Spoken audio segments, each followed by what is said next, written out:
Sehingga dalam kesempatan kali ini Bung Melki, kita akan bareng-bareng mendengarkan perspektif soal relevansi dan makna Sumpah Pemuda yang akan dibawakan bukan oleh kita Bung Melki sebagai moderator, tapi kita punya tadi 3 narasumber. Saya pengen dengar dong dari teman-teman semua, siapa yang paling ditunggu oleh teman-teman semua? Siapa coba? Siapa? Lebih kenceng dong. Rocky Gerung. Rocky Gerung. Siapa sih Rocky Gerung sih?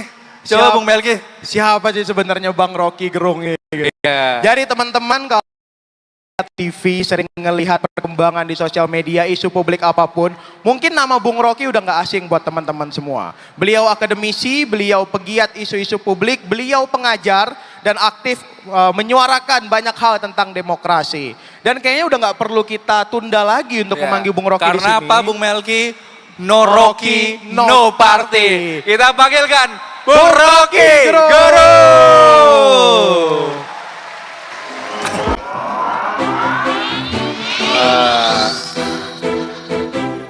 Mana tepuk tangannya? Disambut dengan freestyle oleh Bung Rocky Gerung. Biasanya salto nih, biasanya nih. Oh enggak. Ya.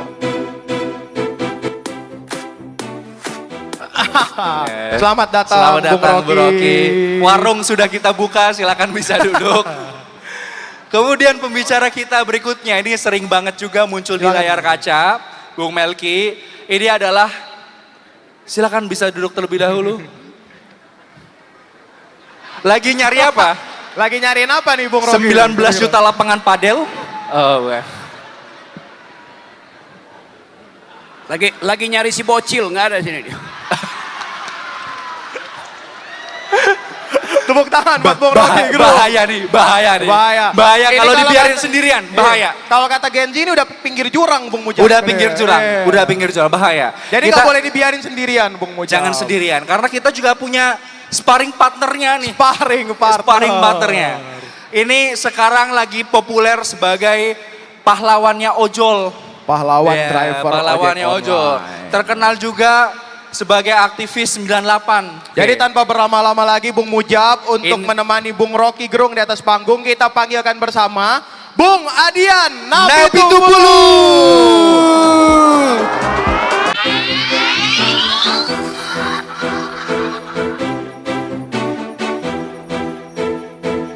Nah ini salto juga nanti salto.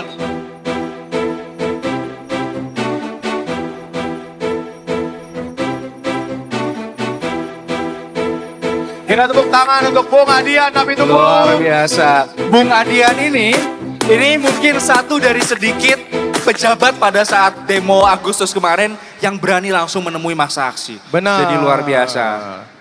Selamat datang Bung Adian. Ini pelengkap dari diskusi malam ini harus ada perempuan. Harus perempuan gitu. Justru bukan pelengkap justru. Inti dari diskusi utama pada malam hari ini kita akan menghadirkan sosok ya influencer muda yang concern sekali dengan isu yang berkaitan dengan masa depan anak muda. Apa itu, Bu? Isu lingkungan.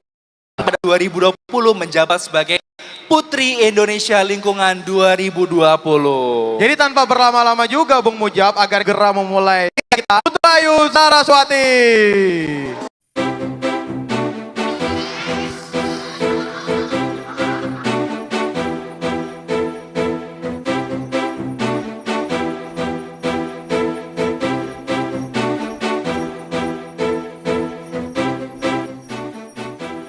Mulai dari siapa nih?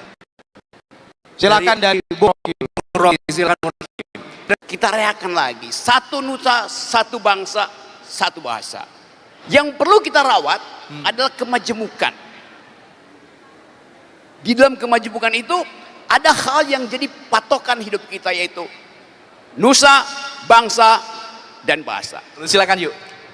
Oke, terima kasih banyak sebelumnya kesempatannya. Tadi kita sudah mendengar perspektif Bung Rocky yang mengangkat bahwa semangat Sumpah Pemuda adalah semangat merawat kemajemukan. Mungkin kalau saya bisa tambahkan satu perspektif lain dalam melihat Sumpah Pemuda ini 97 tahun yang lalu adalah begitu luar biasa kemampuan muda, terutama Indonesia, untuk berimajinasi.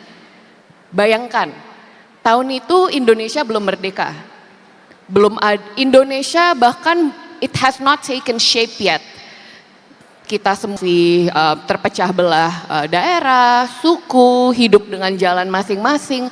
Tetapi seperti yang tadi sudah dibicarakan, pemuda bisa membayangkan secara sangat jelas sebenarnya apa yang menjadikan landasan dan apa yang membuat suatu negara menjadi utuh dan menjadi Indonesia yang sekarang. Yang ingin saya sampaikan adalah never ever underestimate the power of our imagination and our idealism as youth. Karena semua perubahan yang pernah terjadi di dunia, yang pernah terjadi di Indonesia, semua dimulai dari keinginan dan kegelisahan anak muda untuk membuat perubahan, berangkat dari imajinasi yang akhirnya bergerak menjadi sebuah perubahan dan aksi yang nyata. Wah, powerful banget message-nya. Tepuk tangan buat Bung Boy Ayu Saraswati. Imajinasi, keywordnya. Jadi pada saat itu dengan belum punya bayangan sebenarnya ini negara apa, kemudian masa depannya akan seperti apa. Tapi yang menarik dari Sumpah Pemuda ini banyak dimotori oleh anak-anak muda yang punya, kalau bahasa anak sekarang itu privilege untuk bisa punya pendidikan yang di atas rata-rata yang lain. Dan yang paling penting Bung Mujab, ini bahkan 17 tahun sebelum Indonesia merdeka, para pemuda itu udah punya kesadaran untuk berisik soal zamannya. Betul, gitu.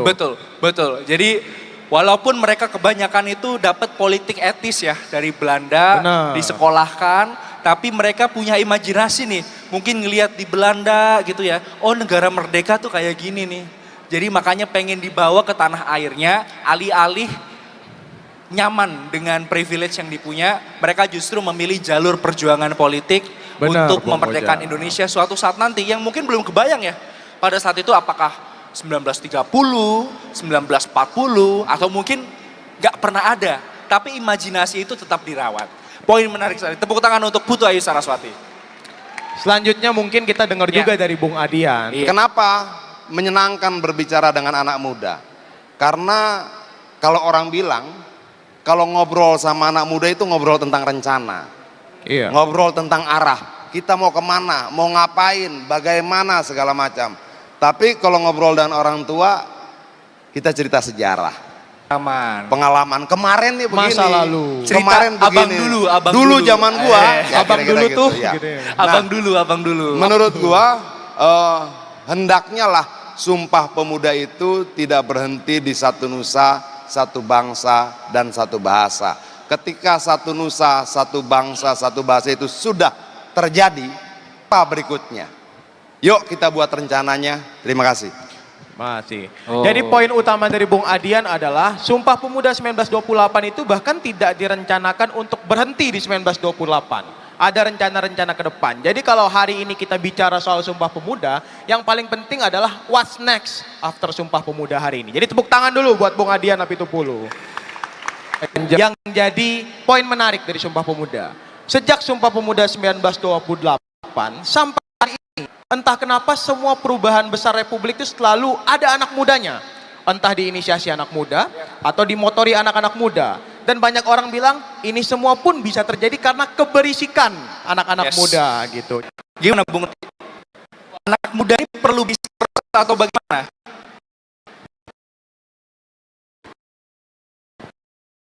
Anak muda yang mana?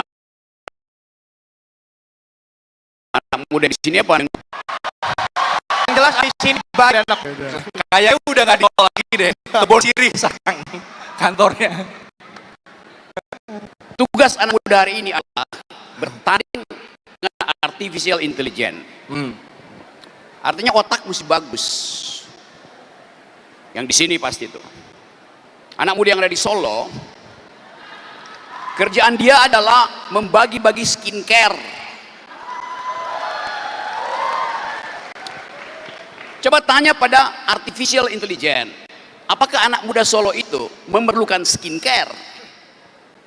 Artificial intelligence berdasarkan algoritma akan bertanya, dia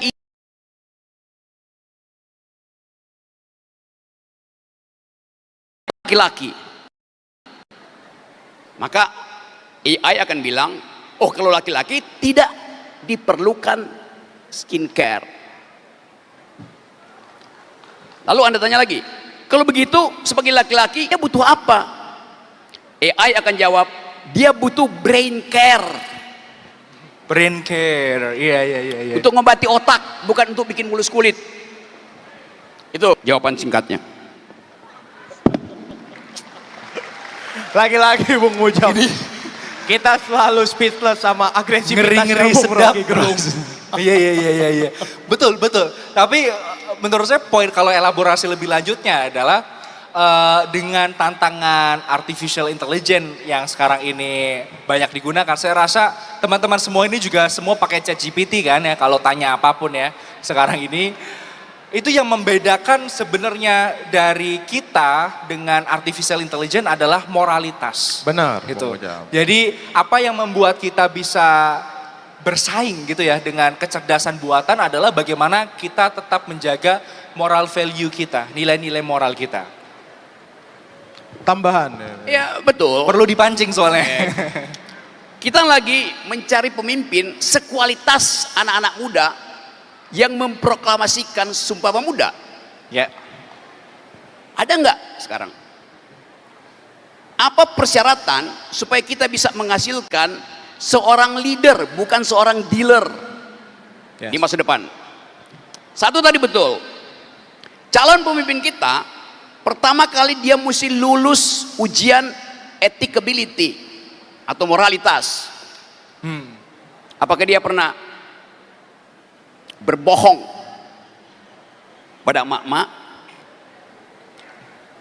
Apakah dia pernah mengkhianati seseorang yang membesarkan dia? Itu ujian etikabilitas. Setelah itu dia diuji di tahap kedua, intelektualitasnya.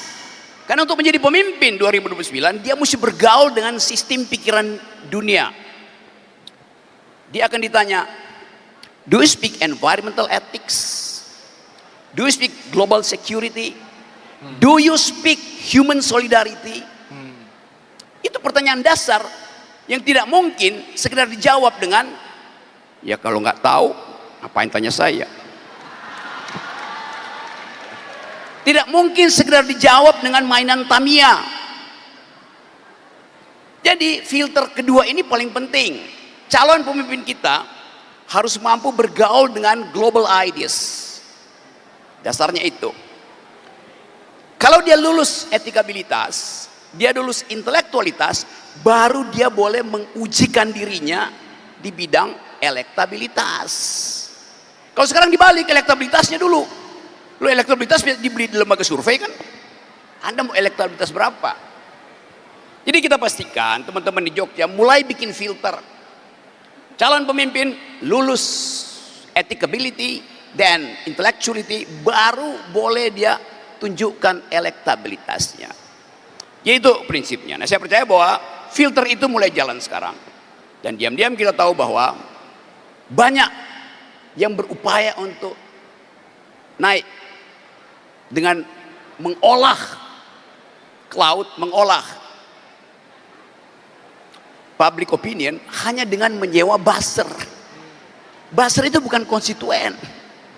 Konstituen adalah mereka yang menumbuhkan etos dan paham sejarah. Apa artinya sejarah? Sejarah yang jujur tidak perlu menghormati para pahlawan. Sejarah yang jujur harus dipakai untuk mengingat-ingat para pengkhianat. Itu konsepnya. Oke, karena tepuk tangan udah meriah, saya stop. Luar biasa. Kita kasih tepuk tangan yang lebih meriah lagi teman-teman semua.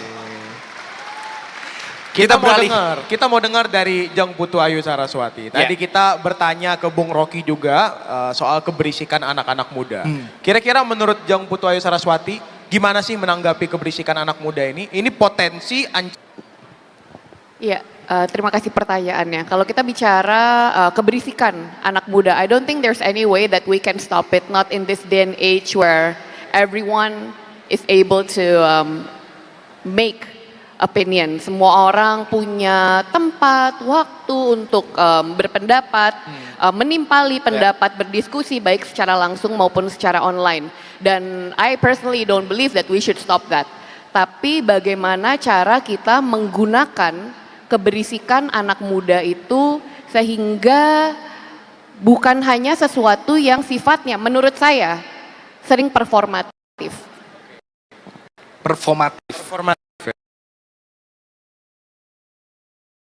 Digital di mana everything goes viral just like this in social media. Mungkin dulu kita masih bisa mengerti, oh algoritma menginginkan ini, but now in an algorithm is so random, any opinion can go viral. Semua bisa jadi hype, semua bisa jadi tren, semua jadi FYP. Dan menurut aku it's a strength, but it's also a problem. Karena seperti mungkin teman-teman di sini sering banget ngelihat kasus-kasus yang viral di akun-akun media sosial, di TikTok, di other social media. Seberapa cepat sih kita sebagai masyarakat melupakan dan memaafkan? Kita sering dibilang udahlah masyarakat Indonesia warga plus 62 orangnya pemaaf dan pelupa gitu. Nah menurut aku kita harus menggunakan keberisikan ini yang tidak hanya berhenti di social media. Keberisikan, hype, virality in social media become something that can translate to concrete actions. Menjadi sebuah aksi yang nyata yang kemarin kita lihat dan kita rasakan bersama-sama.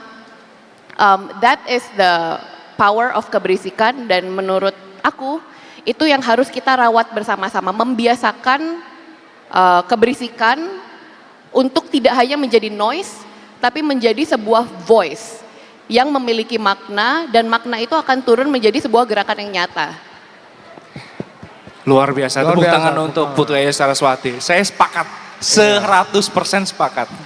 Poin yang sangat kuat disampaikan oleh Putu Ayu Saraswati, bagaimana keberisikan kita, terutama di sosial media dan di media digital, tidak hanya menjadi noise, tapi juga menjadi voice. Kita tidak boleh berhenti saat viral saja, tapi benar-benar konsisten terkait dengan pencapaian tujuan tersebut. Ya, kalau mungkin zaman-zaman Sumpah Pemuda dulu nih, 1928, mungkin viral ya dulu. Wah, ada Kongres Pemuda 2.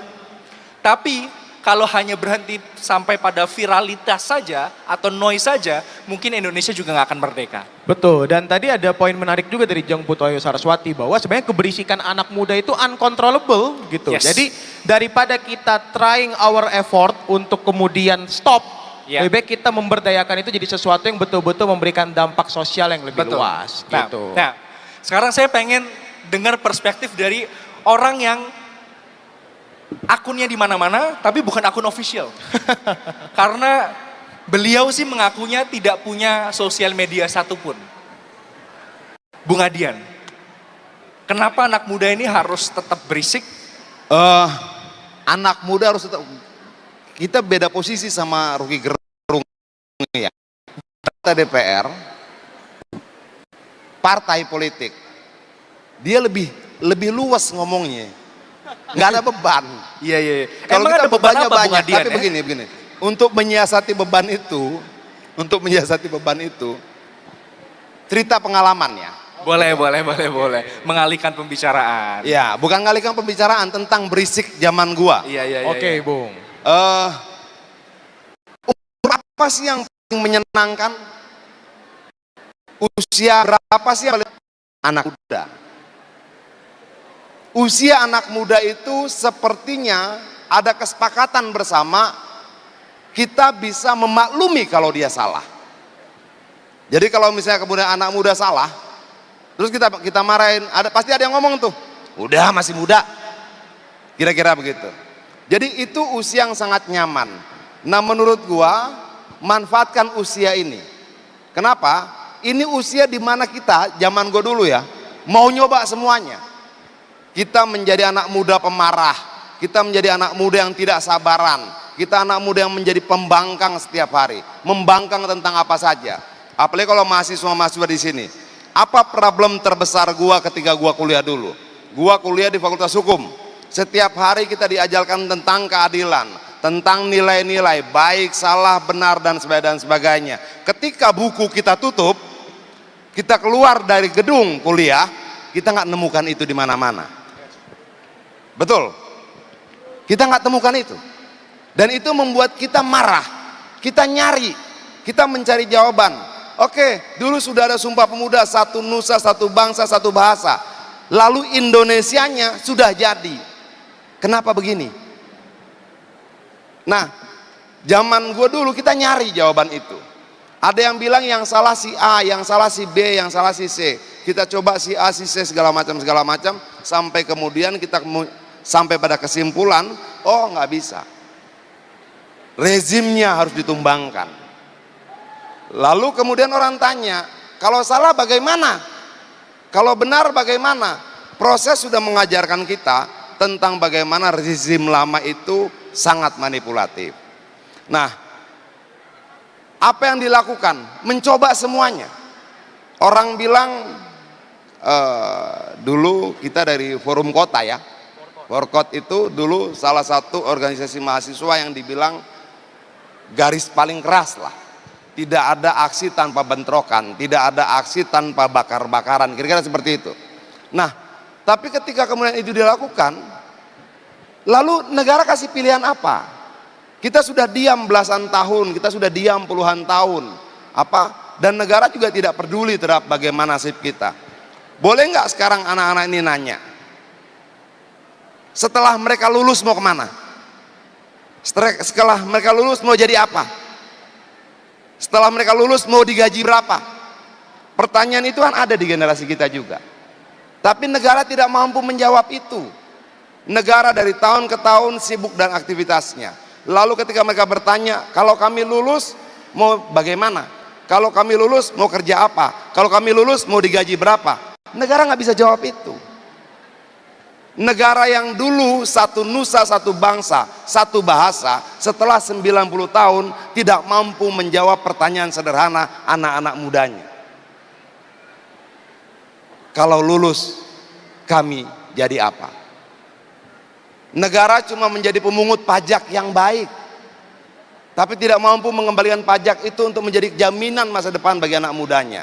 Nah, dalam situasi sekarang, kalau mereka nggak berisik, mereka bersalah. Kalau mereka nggak berisik, mereka bertanggung jawab terhadap masa depan mereka sendiri. Kalau mereka diam, mereka tidak bertanggung jawab terhadap masa depannya. Berisik itu wajib buat anak muda. Dan poin pentingnya, keberisikan anak muda adalah tanggung jawab dia untuk mennya. Itu yang paling penting. Jadi sebenarnya kalau orang-orang banyak bilang bahwa lu masih muda, lu nggak boleh berisik, lu belum tahu apa-apa, lu nggak pantas nyuarin itu. Gimana tanggapan yang benar, Bung Adian? Justru bos. Kalau menurut gua, dalam banyak kesempatan tuh gua sudah bilang begini ya, sering bilang begini. Kalau ada ibu-ibu datang, lalu kemudian dia minta pengobatan gratis, dia tuh bukan pengemis. Itu lalu dia minta pendidikan gratis buat anaknya, dia bukan pengemis. Lalu dia minta rumahnya diperbaiki, dia bukan pengemis. Kenapa? Sadari setiap aktivitas ekonomi kita bayar pajak. Lalu pajak itu kita berikan pada negara. Kalau kemudian rakyat meminta dari negara, maka yang dia minta sebenarnya dalam bahasa sederhana, hei negara, balikin apa yang sudah gue bayarkan sama lu dalam bentuk pajak. Kalau kemudian anak-anak muda ini bilang, saya mau memastikan pekerjaan buat saya setelah lulus, bisa nggak? Boleh nggak? Menurut gua boleh. Menurut gua harus. Bukankah untuk itu dulu kita bersumpah satu nusa, satu bangsa dan satu bahasa? Bukankah untuk itu kita sama-sama percaya mendirikan bangsa Indonesia adalah memberikan jawaban untuk seluruh masalah-masalah yang ada di rakyatnya yang tidak bisa dijawab ketika kita tidak membangun negara ini? Bukankah untuk itu tujuan kita bernegara? Setelah sekian lama negara tidak mampu menjawab persoalan-persoalan sepele itu. Di sisi yang lain misalnya, di sisi yang lain ada 28.000 kontainer tekstil masuk dari Cina, impor ilegal, dan kalau kita konversi itu menjadi kemeja, saat ini masuk 2,5 miliar kemeja ilegal ke Indonesia, semuanya baru. Itu merampas hak mereka, itu merampas peluang mereka, itu merampas masa depan mereka, itu menghilangkan cita-cita mereka. Saat begini, boleh nggak mereka berisik? Kalau nggak berisik, salah. Jadi Bung Melki, keberisikan itu bukan cuma tanggung jawab, bukan cuma kewajiban, tapi keharusan. Kewajiban, keharusan. Karena kita yang muda-muda ini logikanya kan mungkin ya usianya akan jauh lebih panjang, akan menikmati lebih banyak waktu di Republik ini, dan kita belajar dari Sumpah Pemuda bahwa yang namanya kemerdekaan, yang namanya persatuan itu bukan sesuatu yang datang begitu saja. Betul. Atau bahasa kerennya bukan sesuatu yang taken for granted, tapi sesuatu yang diperjuangkan. Jadi kalau pengen ke depan, masa depan pekerjaannya enak, kemudian layanan kesehatannya itu memadai, kita punya transportasi publik yang nyaman, kita punya ekonomi yang jauh lebih baik, dan lain sebagainya, maka harus berisik. Benar sekali. Itu poin penting dari Bung Adian. Dan poin yang paling penting lainnya adalah sebenarnya kenapa harus berisik? Karena yang punya masa depan ya kita. Yes. Gitu. Jadi kalau ada orang yang udah berumur malah ngomong, ya lu nggak pantas ngomong masa depan, lu belum tahu apa-apa. Justru yang paling pantas ngomong masa depan adalah anak muda, karena yang punya masa depan ya anak-anak muda. Dan kalau kita coba ingat lagi sejarahnya Bung Mujab, di 1928 itu sebenarnya intisari dari Sumpah Pemuda itu kata persatuan. Gitu. Dan kalau kita coba ulas sejarah, 1928 itu Bung Karno itu nggak ikut Sumpah Pemuda, gitu. Dan alasan Bung Karno tidak ikut Sumpah Pemuda, dia merasa umurnya sudah terlalu tua. Padahal umurnya baru 27 tahun, gitu. Di saat yang sama lagi ada yang menggugat Undang-Undang Kepemudaan.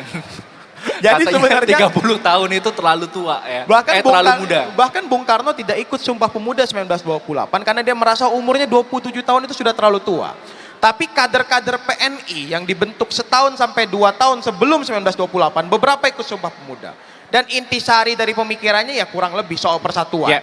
Karena pada masa itu, persatuan dianggap sebagai gerbang solusi utama untuk menghindarkan ancaman utama yakni penjajahan. Gitu.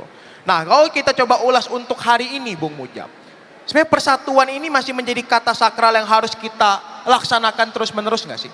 Anak muda itu masih harus concern nggak sih dengan minimnya rasa persatuan mungkin gitu.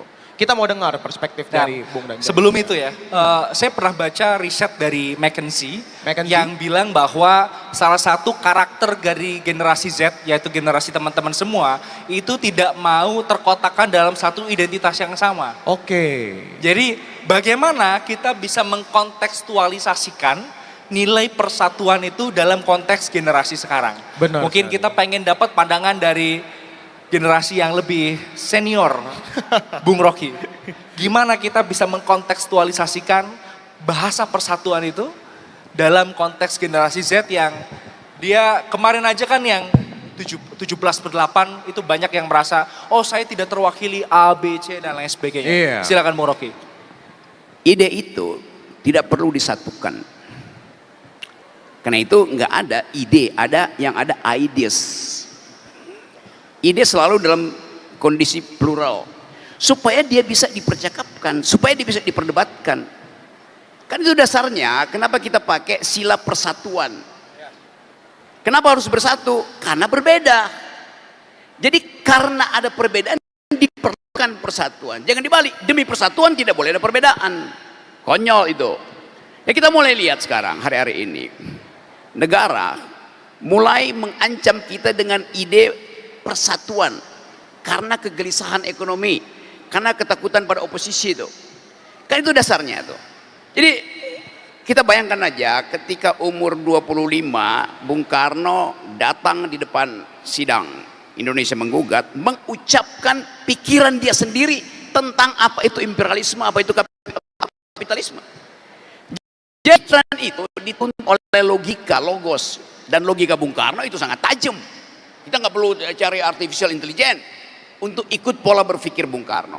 Coba saya contoh ya. Satu waktu di hari TNI pada waktu mungkin tahun-tahun 62 63 di Monas berhadapan dengan rakyat yang meluber karena ingin dengar retorika dan logika Bung Karno dalam pidato. Di belakangnya berjajar kepala-kepala staf angkatan darat, angkatan udara, angkatan laut. Ini kepala stafnya. Bung Karno bilang begini, kalian para jenderal, semua angkatan, kalian adalah peralatannya negara. Alat negara. Kalian adalah alat negara. Negara itu alatnya rakyat. Jadi kalian itu adalah alatnya alat. Anda bayangkan logikanya tuh. Silogismenya runtut. Jadi kita belajar logika hanya dengan baca di bawah bendera revolusi. Anda dapat banyak logika di situ. Anda juga dapat retorika di situ. Retorika itu yang dipamerkan oleh Bung Karno ketika sidang Indonesia menggugat. Dia ucapkan di luar kepala hubungan antara imperialisme dan kapitalisme. Hubungan antara kemiskinan rakyat dan penjajahan tuh. Jadi kita dapat sekaligus retoriknya kita dapat, logikanya kita dapat. Tapi Bung Karno tidak berhenti di situ. Logikanya bisa bagus, tapi tanpa etos logika itu lumpuh. Apa yang membuat logika itu bergerak? Etos namanya. Dan sekarang kita kehilangan dua hal itu. Logos dan etos nol di negeri ini. Nggak ada orang yang mau berdebat berbasis pada argumentasi. Yang adalah berbasis pada sentimen. Itu kerjaan Basel begitu. Anda mau berdebat dengan siapa hari-hari ini coba? Kosong. Anda mau dengar retorika siapa hari-hari ini? Talk show. Nggak ada gunanya ikutin talk show kecuali hari ini. Jadi teman-teman, kita pastikan bahwa anak muda itu harus menghidupkan dua fasilitas yang disediakan oleh sejarah kita. Satu adalah logos, cara berpikir. Pemimpin kita yang mendirikan negeri ini, founding parents kita, jangan bilang founding fathers, karena di situ ada 5 perempuan. Founding parents kita atau founding person kita, pendiri republik kita, ada orang yang mau bertengkar, berpikir, berisik, uji argumentasi. Kalau sekarang nggak ada ujian itu, Anda dibully, Anda salah ngomong, Anda dibully. Padahal Anda salah ngomong untuk memancing orang yang benar siapa. Jadi kita kehilangan kemampuan argumentatif tuh. Pemimpin kita bertengkar untuk menghasilkan konstitusi. Mereka dapat basis pertengkaran ketika dimunculkan satu ide. Negara mau disusun dengan cara apa? Mau dibikin republik? Kalau republik, republik Islam. Kalau mau jadi kerajaan, sultan-sultan. Kalau mau jadi negara agama, apa dasarnya? Itu namanya perdebatan intelektual. Dan mereka semua orang yang berpikir, bahkan tanpa ijazah.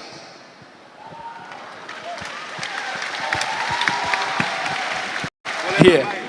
Boleh. Bisa nambahin gitu. Bung Adian. Tadi Bung Rocky mengutip Bung Karno, dia bilang, hei kalian itu alat negara, alatnya rakyat. Itulah kira-kira bagaimana the founding fathers kita menempatkan lembaga-lembaga negara. Dan itu dikuatkan oleh pernyataan Hatta. Dia bilang, hendaklah pemerintah tidak menjadi penguasa bagi rakyatnya, tetapi menjadi pengurus bagi rakyatnya. Bekerja buat rakyatnya. Tidak mengatur, membabi buta, sewenang-wenang, tapi bekerja buat rakyatnya. Dua founding fathers kita ini punya konsep yang sama. Jadi pejabat negara itu bukan mereka yang berkuasa, tapi mereka adalah pengurus. Bahasa Rocky tadi alat. Alat buat apa? Ngamankan rakyat. Jadi kalau kemudian ada rakyat jalan, oke, ada polisi, dia nggak boleh ngumpet. Dia tambah tenang. Ada tentara, dia tambah tenang, merasa terlindungi.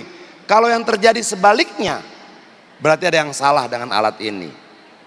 Nah itu yang menurut saya kembali pada pertanyaan awal tentang setelah kita bersatu sebagai sebuah bangsa, setelah kita bersatu dalam bahasa yang sama, setelah kita bersatu sebagai nusa yang sama dan sebagainya, berikutnya apa? Apa apa makna bersatunya ini bagi kita? Jangan-jangan bersatunya ini hanya bermanfaat buat sekelompok kecil orang saja, tapi tidak bermanfaat untuk sebagian besar orang yang lain. Dalam situasi ini, kembali pada pertanyaan lu tadi, berisik itu wajib, berisik itu harus. Semakin tidak didengar, semakin harus kalian berisik. Iya. Jadi pemerintah itu adalah alatnya negara. Negara adalah alatnya rakyat ya, kurang lebih seperti itu. Dan bahwa pemerintah atau penguasa, bukan penguasa bahasanya, tapi yang mesti diperhatikan Oh, logikanya Bung Karno. Tentara alatnya negara. ya. Negara alatnya rakyat. Jadi tentara adalah alatnya alat. Ya. Maksudnya. Oke. Satirnya begitu. Betul, betul, betul. Dan tadi bahwa orang yang diamanahi jabatan publik itu tugasnya adalah mengurus negara. Karena bahkan dalam literatur hukum kalau belajar, negara itu mengurus dan mengatur, bukan sekedar menguasai. Betul, betul. Gitu. Dan kalau bahasa Inggrisnya ini kan public services, Public pemerintah servant. kan public servant. Pelayan. Artinya memberikan pelayanan terhadap masyarakat. Jadi kalau negara itu Ya, cuma mau Ya memang ngurus. Betul. Pemerintah itu memang harus ngurus. Ada rakyat lapar, yang ngurus. Ada anak tidak sekolah, ya dia urus. Ya. Makanya dalam konstitusi kita, salah satunya fakir miskin dan anak terlantar dipelihara oleh negara, diurus oleh pemerintah. Ya. Kalau kemudian misalnya ada yang miskin, pemerintah nggak peduli, ada yang tidak sekolah, pemerintah yang tidak peduli, ada yang kemudian sakit, pemerintah tidak peduli. Nah, ada yang salah dalam konsep berbangsa dan bernegara kita. Apakah itu karena kediaman anak muda yang memberikan ruang besar pada manipulasi kewenangan tadi, atau bagaimana? Dan menurut gua misalnya begini ya, kadang-kala kita suka bingung. Ada wakil rakyat, mau bertemu rakyat dikawal. Memangnya rakyat itu menakutkan? Menurut gua tidak ada tempat teraman dan ternyaman seorang wakil rakyat selain ketika dia bersama-sama dengan rakyat. Ini bener loh. Karena kemarin saya WA Bung Adian nanya, "Bung, nyampe jam berapa? Mau dijemput panitia?" Bung Adian jawabnya apa coba? "Kalau kalian ngejemput, saya nggak jadi datang." Jadi emang pelayan masyarakat. Jadi tepuk tangan dong untuk dialektika yang menarik antara Bung Adian dan Bung Rocky. Oke, Ayu. Ada cara-cara dalam melihat suatu masalah seperti tadi Bu Rocky pada bahwa justru difference how we see an issue itu penting karena persatuan hanya akan ada apabila ada perbedaan. Nah, sekarang ada missing link. Mungkin saya bisa bantu mengisi sedikit bagaimana cara menyatukan yang tadinya berbeda, baik kita di sini sebagai rakyat satu sama lain memiliki perbedaan suku, bahasa, agama, maupun bagaimana rakyat dengan pemerintah melihat satu isu tetapi in a very different perspective. Menurut saya kata kuncinya adalah satu, yaitu empati. Dimana dari kalau kita lihat Bung, dari helikopter perspektif seperti yang Bung Adian tadi sudah bicarakan bahwa kita sebenarnya sudah satu nusa, satu bangsa, satu negara. Tapi kalau kita lihat secara lebih dekat, terlalu banyak orang-orang yang nyaman dengan privilege atau kemudahan hidupnya masing-masing sehingga mereka tidak bisa makan apa yang dirasakan oleh orang-orang yang mungkin lahir dengan birth lottery yang sedikit lebih. Sorry. Konsepnya menurut saya pembicaraan kita tidak saya dengan dia. Oke, saya dengan dia tidak dapat apapun dari saya. Saya tidak dapat apapun dari dia. Tidak dia dengan mereka. Tapi ada rakyat dan ada pemerintah. Disitulah namanya negara. Oke, hubungan rakyat dengan negara dengan pemerintah ini yang menurut saya menarik kita bahas. Dan pemerintah tidak butuh empati terhadap rakyat. Dia wajib ngurus. Mau empati nggak empati, ngerti nggak ngerti, wajib ngurus. Wajib ngurusin yang miskin, wajib ngurusin yang nganggur, memberikan pekerjaan pada yang tidak punya pekerjaan. Nggak butuh empati. itu kewajiban dia. Nggak sanggup ngurus, ganti. Nggak sanggup ngurus, ganti. Itulah harusnya sikap anak muda. Yes. Gitu loh. Yep. Jadi gue tidak akan buat, lu mau jadi pemerintah, oke, gue akan uji ya, empati lu berapa persen, kadar empati lu nggak ada. Begitu saya bilang saya mau jadi pemerintah, maka bersama dengan kalimat itu melekat kewajiban baru, saya akan urus kalian. Ya. Itu loh. Yes. Setuju Bung, 100% setuju bahwa ini adalah hubungan kewajiban di mana pemerintah wajib untuk mengurus dan melayani rakyatnya yang memiliki hak untuk meminta hak-haknya mereka kepada pemerintah. Mungkin mengapa saya membawa empati sebagai sesuatu yang ingin saya diskusikan, karena sebelum orang-orang kader-kader ini nantinya mencalonkan diri sebagai seorang pemerintah, tentu mereka they're just one of us.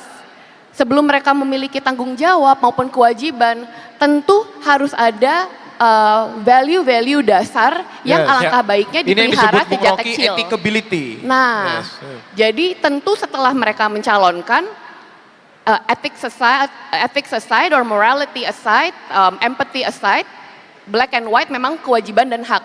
Tetapi sebelum itu alangkah pentingnya untuk kita memelihara sejak kecil kesadaran bahwa saya adalah kamu, kamu adalah Anda. And I think that is the essence of unity. Your pain, even though we're very different, I can feel it.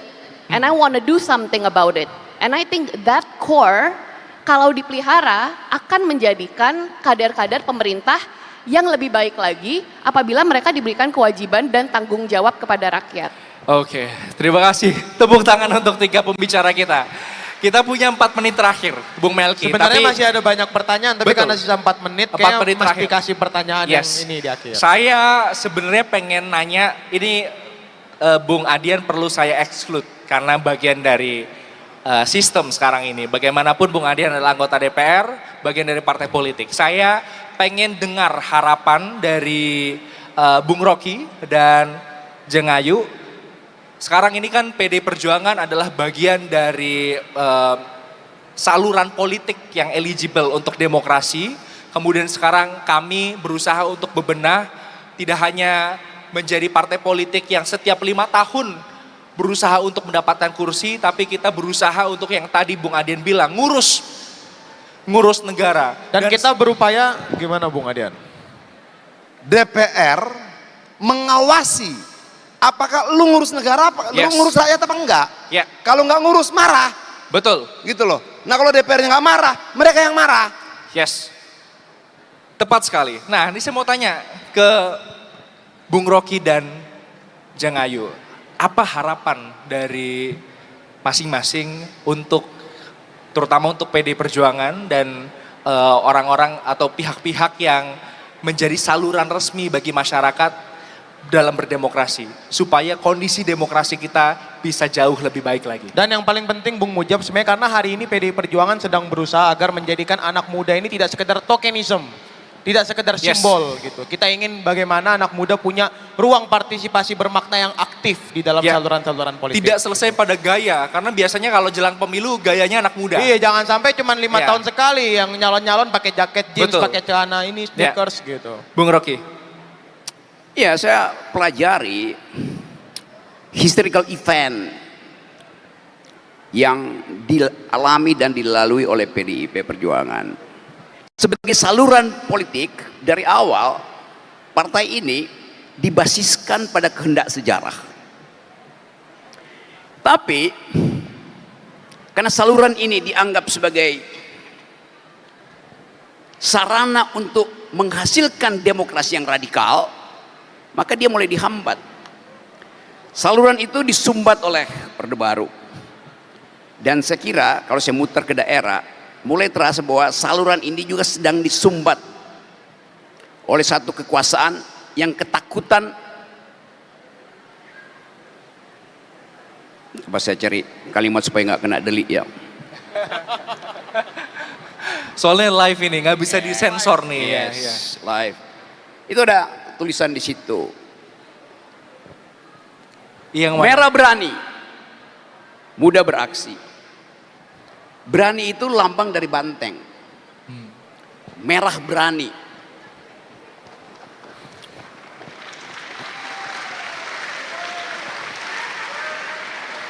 Ada merah pucat. Karena takut kebohongan dia sedang dibongkar oleh KPK. Merah pucat namanya. Itu bedanya antara merah banteng dan gajah merah.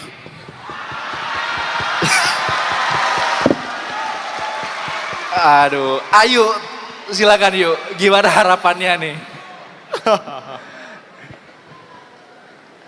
Banyak ya kalau kita bicara harapan sebagai anak muda, saya yakin mungkin saya nggak bisa menyuarakan apa yang teman-teman ingin suarakan satu persatu di sini, tapi mungkin yang bisa dan ingin saya highlight adalah, dan saya apresiasi tadi sudah ditayangkan video di mana dalam perayaan Sumpah Pemuda kita anak-anak muda diberikan panggung untuk menyuarakan isu-isu yang extremely diverse. From one end to the other, ada yang tadi saya dengar bicara mengenai bahkan sampah elektronik, ada yang bicara mengenai inclusivity about women in politics.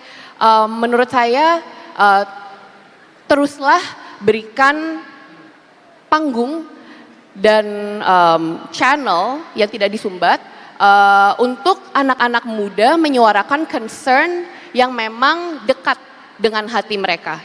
Kadang-kadang kita saat kita mau bicara mengenai isu, sometimes we ask ourselves, is this relevant enough? Apakah isu ini cukup relatable? Apakah saat saya bicara mengenai isu ini nanti engagementnya tinggi?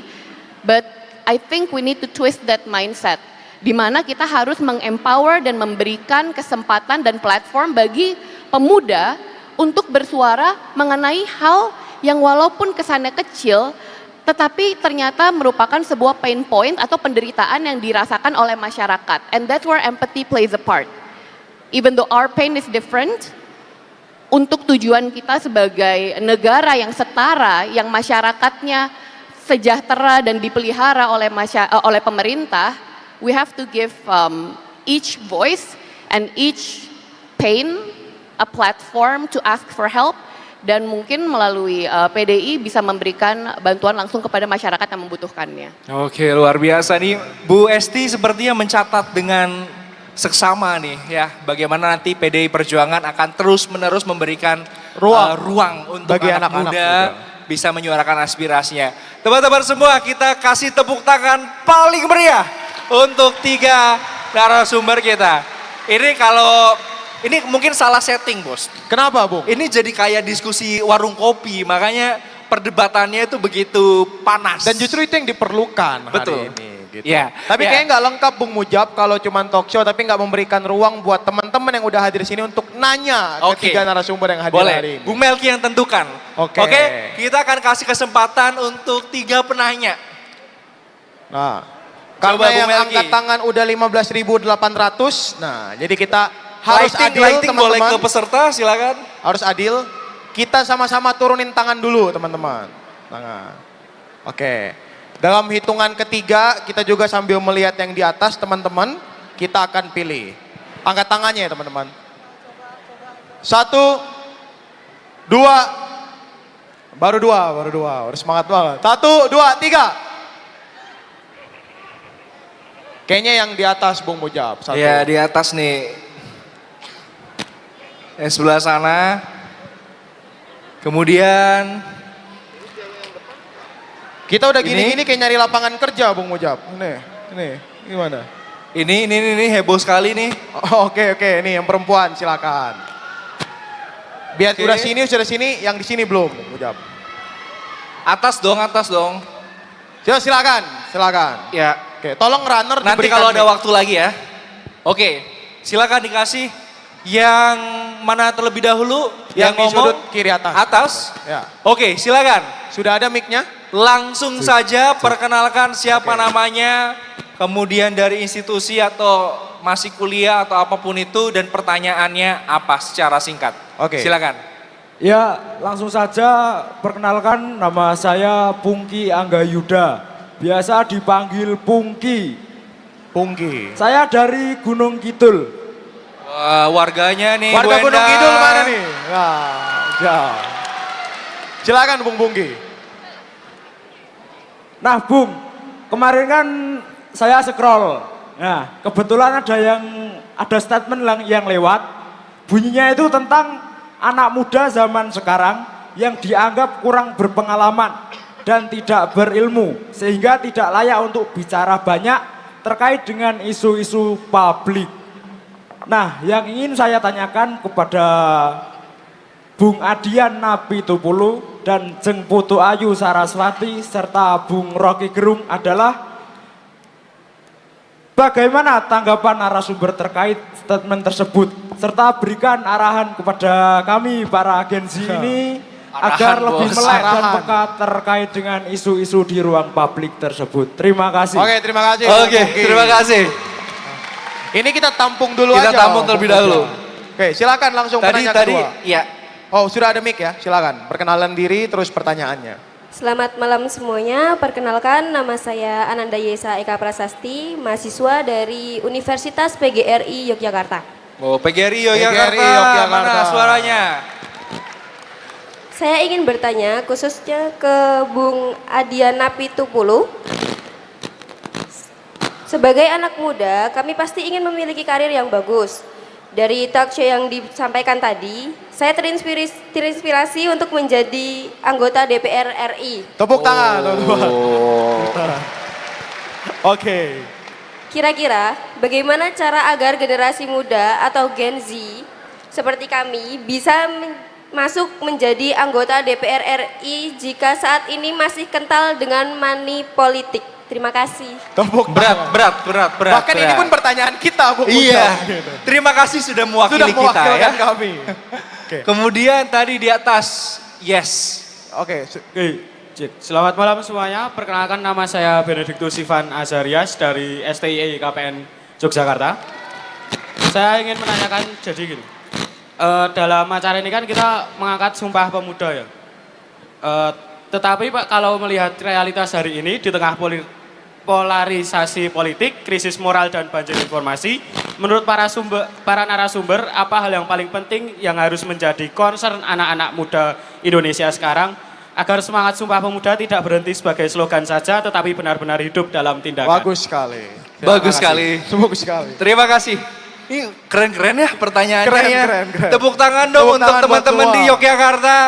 Emang pantas disebut sebagai kota pendidikan. Oke. Ya, pertanyaannya keren-keren. Udah ada dalam. 3 pertanyaan Bung Mujab dan Ya. untuk menghemat waktu ya karena semakin terbatas. Silakan mungkin langsung dijawab 3-tiganya atau mungkin gimana? Ya, boleh. Nanti kita mulai dari Bung Rocky terlebih dahulu gitu ya. Menjawab tentang anak muda kurang pengalaman. Gimana kita bisa eligible untuk bisa bicara isu-isu publik.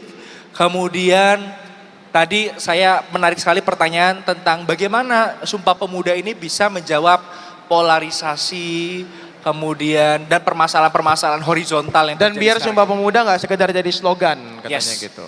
Bung Rocky, silakan. Emang kalau nggak punya pengalaman, nggak ada masalah. Yang penting punya otak. Ya.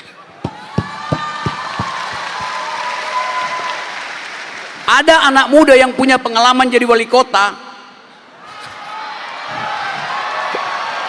Cabut. Ya, tapi kita nggak dengar otaknya bicara gitu. Pengalaman itu datang karena Anda mencemplungkan dirimu di dalam kenyataan politik. Masuk Gorong-gorong. di dalam Oh. kehidupan politik, jangan masuk gorong-gorong. Ya, ya. Jadi yakinkan bahwa energi Anda itu tertahan karena kemudaan Anda, bukan. Energimu tertahan di 2009 karena anak muda yang punya otak itu hendak menguasai 2029. Itu aja. Gampang. Tetapi sekali lagi, kita masuk ke era 2029 dan Anda harus mampu untuk deal dengan 3 isu utama dunia. Di mana-mana Anda pergi ke semua pojok dunia, anak muda itu bicara tentang global security. Global security. Kondisi kehidupan kita yang membahayakan bumi.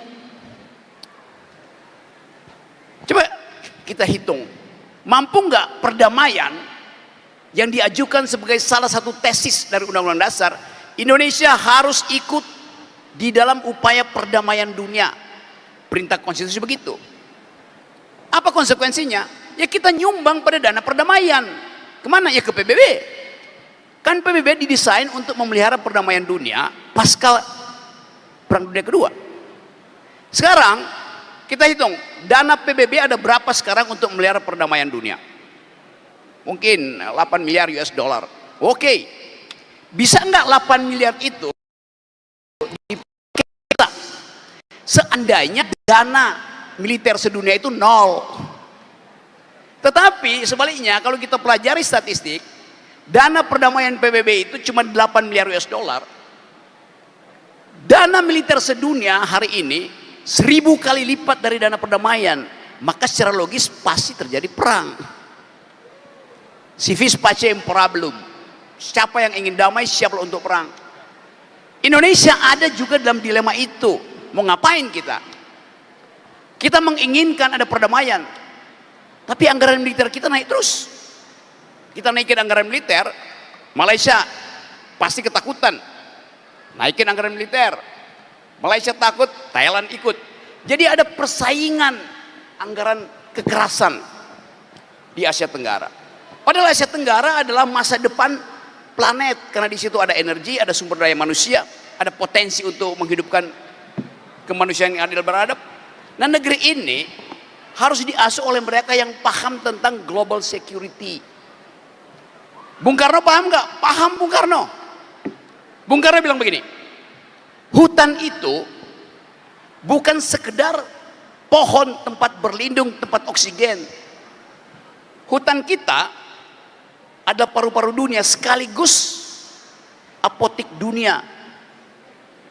Tetapi bagi Bung Karno, kalau hutan itu ditebang, bukan sekedar paru-parunya hilang, bukan sekedar obat-obatannya hilang, pertahanan semesta kita juga hilang. Kenapa? Hutan itu tempat gerilya. Jadi bayangin, Bung Karno sudah memikirkan fungsi hutan itu bahkan disebut pertama sebagai fungsi pertahanan.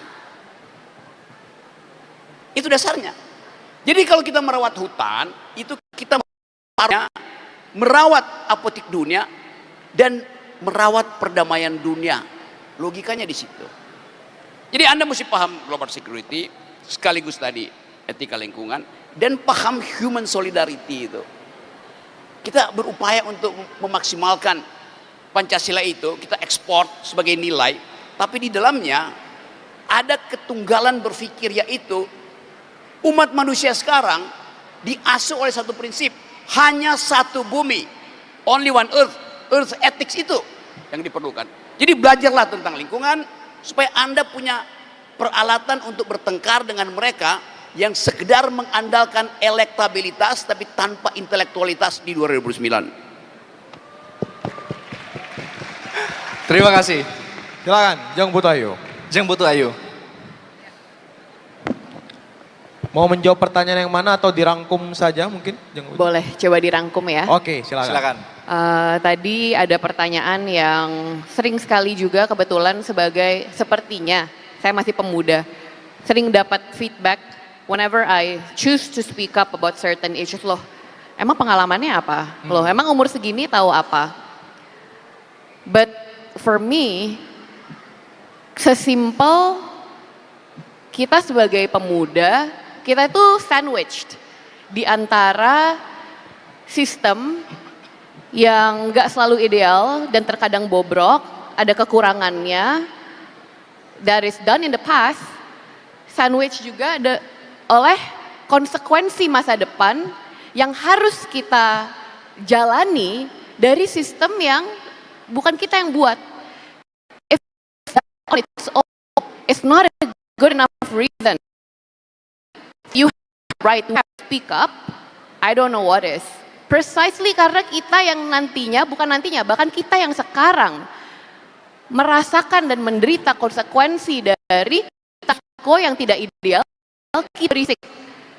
Karena saat kita melestarikan ketidakadilan.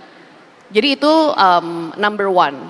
Pertanyaan yang penting juga adalah kalau memang benar, mungkin pengalaman pemuda kurang, atau mungkin kita nggak punya educational, theoretical background untuk memberikan atau bersuara secara lantang mengenai isu-isu yang kita nggak betul-betul pahami, jawabannya belajar seperti yang Bung Rocky keep on mentioning again and again and again, substance matters. Kita sebagai pemuda, kita punya privilege untuk hidup di era di mana akses untuk mendapatkan pengetahuan dan informasi semudah menggerakkan jari-jari kita. Utilize that untuk mengisi diri sehingga kita menjadi orang yang lebih cakap, dan saat kita bisa berisik, keberisikan ini bermakna dan membawa perubahan yang nyata. Tentu selain mengisi diri dengan teori-teori dan ilmu-ilmu, untuk prakteknya sendiri, as I mentioned again and again and again, empathy always plays a part. Thank you. Terima Luar kasih biasa. banyak. Tepuk tangan untuk jawaban dari Jong Burayu. Last list ya. Bung Adian lebih tunggu. 3 pertanyaan khusus nih. Dan yang saya sama Melki akan catat juga nih.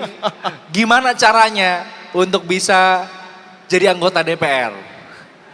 Di tengah situasi yang brutal. Mungkin kalau bisa saya bilang nih, ini pertanyaan yang mewakili banyak sekali anak muda yang tertarik ke politik tapi nggak tahu titik mulanya itu apa. Dan yang jadi skeptis sama kondisi Yes. gitu. Silakan Bung Adian. Gue nanya jawab yang di ujung sana dulu ya. Ya, pengalaman. Tentang pengalaman. Kalau menurut gue kalau mau memimpin negara ini bos, yang terpenting pertama adalah niat baik, berpikir baik dan bertindak baik.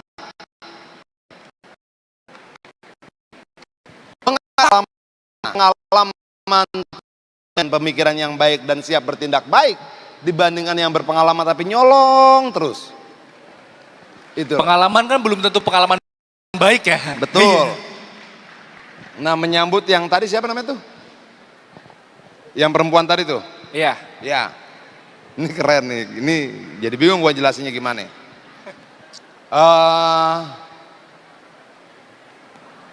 Lu pernah nggak naik kelas gak? Selalu naik. Lalu naik ya? Kasih ini dong, kasih mic dong ke dia. Kasih mic runners. Boleh? Maju aja, maju. Bung Melki tolong. Ya. Maju silakan.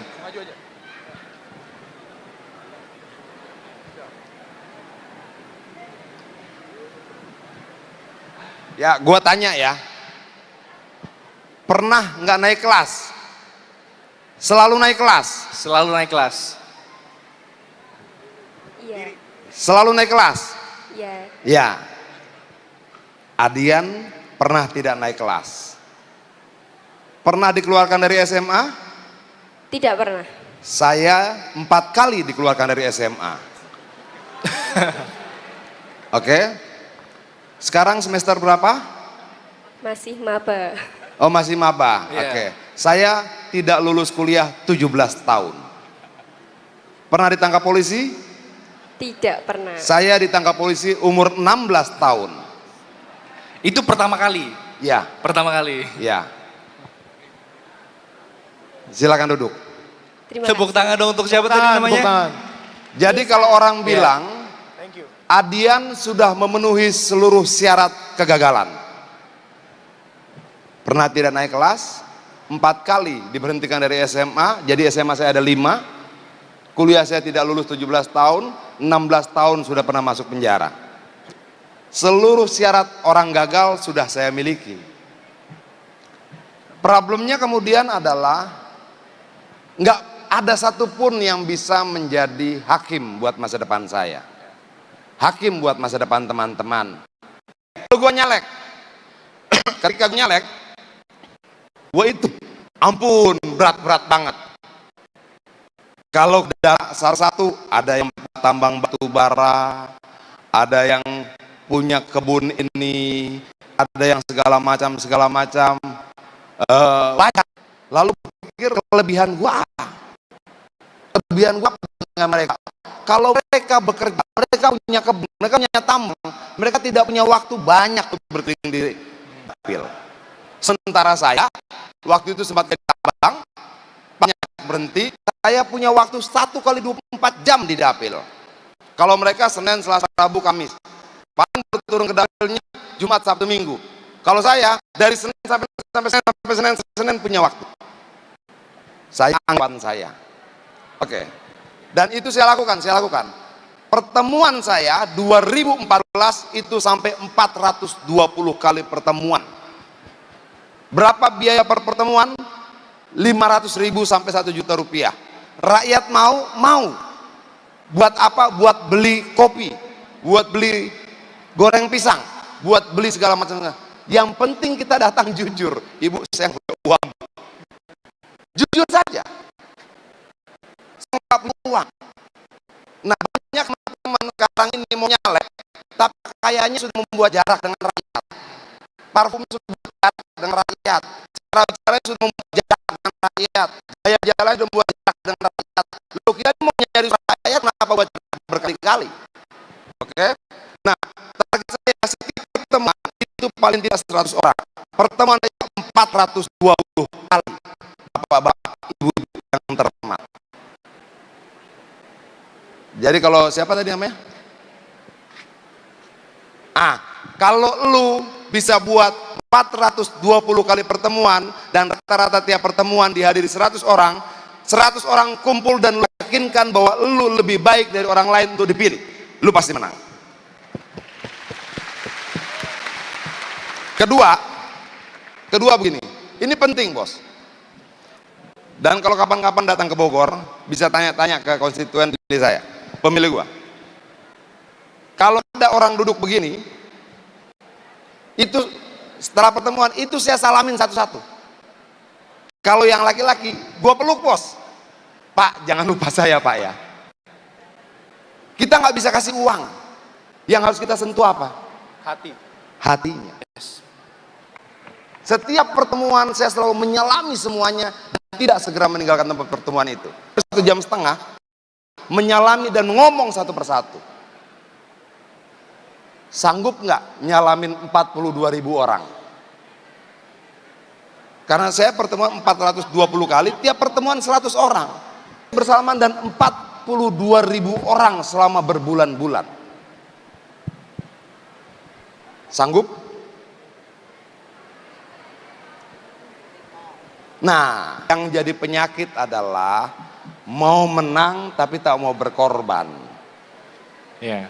Itu problem kita. Lalu kita jadikan rakyat komoditi. Kita jadikan rakyat jadi benda. Kita perjualbelikan. Dan percaya tidak percaya, saya saat ini sudah periode ketiga. Dan saya tidak pernah menggunakan 1 lembar amplop pun dibagikan pada rakyat.